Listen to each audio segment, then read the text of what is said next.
Hello everyone, myself Dr. Manisha Golcha, Assistant Professor, Department of Physics, Brijlal Biani Science College, Amravati. Students, in last lecture we studied about basics or fundamentals of fiber optics. Today we are going to study about in detail the construction of the optical fiber cable. So before moving forward, let's recall what we studied in the last lecture. What are optical fibers? So, optical fibers are thin glass or plastic conduits. The dimension is as comparable to the dimension of human hair and they are designed to guide the light waves along their length. We also studied the principle on which the optical fiber works. So, the optical fiber works on the principle of total internal reflection. Because of total internal reflection, the light enters at one end of the fiber, it undergoes successive multiple reflections inside the optical fiber, and due to multiple reflections, it follows zigzag path and then come out of the other end of the optical fiber cable.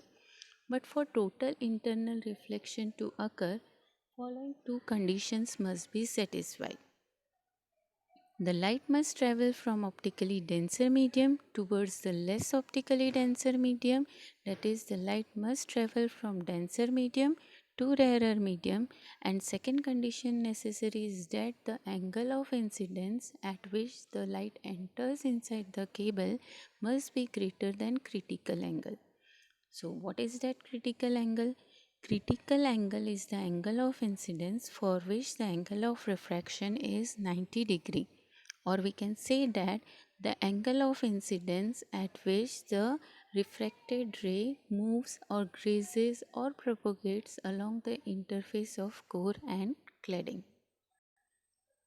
So, we will start with the construction of optical fiber. As we have already studied that optical fibers are made up of glass or plastic, their dimension is very small, comparable to with the dimension of our hair, and they are designed to guide the light waves along their length. A practical optical fiber in general has three coaxial regions. First is core, second is cladding, and third is sheath, which is also known as jacket or buffer, which is as shown in the figure. So you can see in the figure that innermost part of the optical fiber cable is known as core.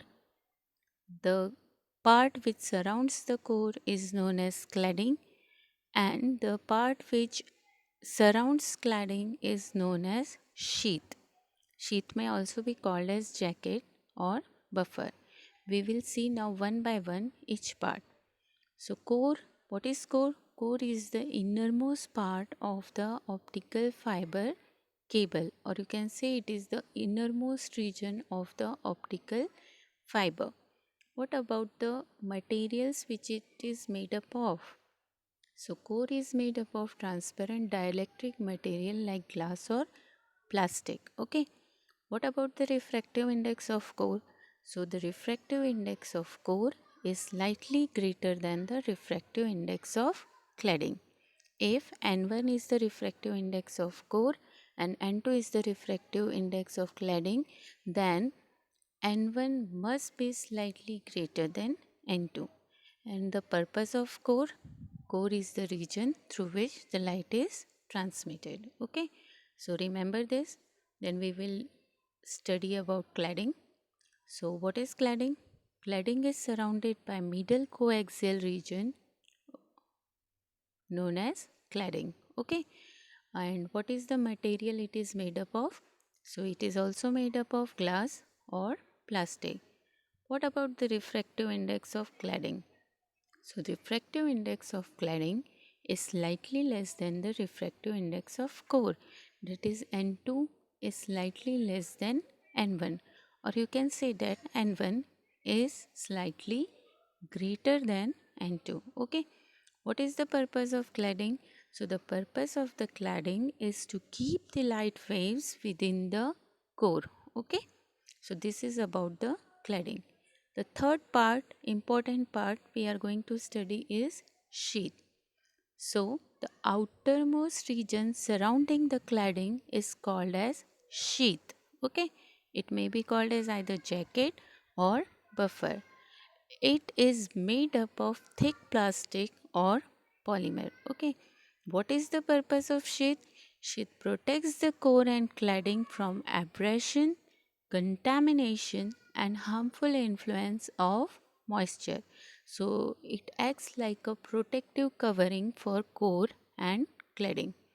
Not only providing protection is the fundamental application of the sheath, but sheath also provides mechanical strength to the fiber. So this is about sheath. So the light launched into the core strike the core to cladding interface at greater than critical angle will be reflected back into the core.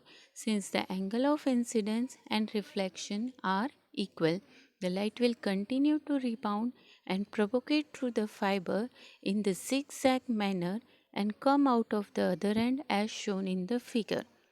So we know that the refractive index of core N1 is slightly greater than refractive index of core cladding N2.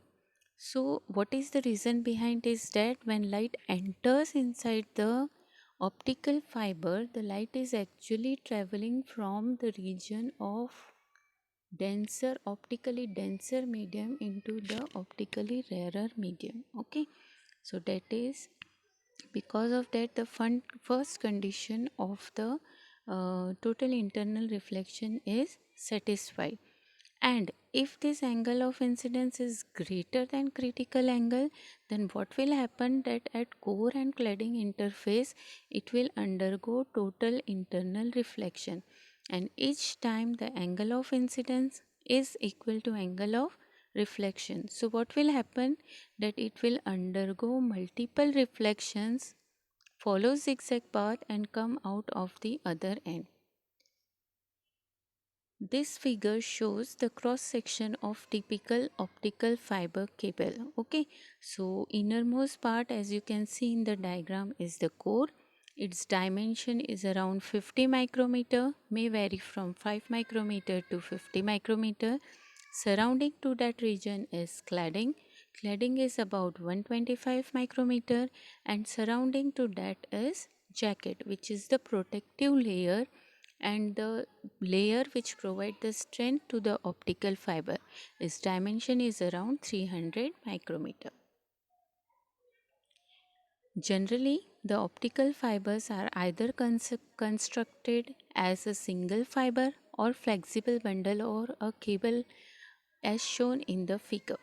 The fiber bundle, a number of fibers in a single jackets are placed and each carries light independently. We know the typical structure of the optical fiber cable, but each optical fiber cable consists of three main regions: core, cladding, surrounded by sheath. Here in the adjacent diagram, there is a cross-sectional view of typical telephone communication cable. It contains 6 fibers as shown in figure and has an insulated steel cable which provides the tensile strength to the complete assembly.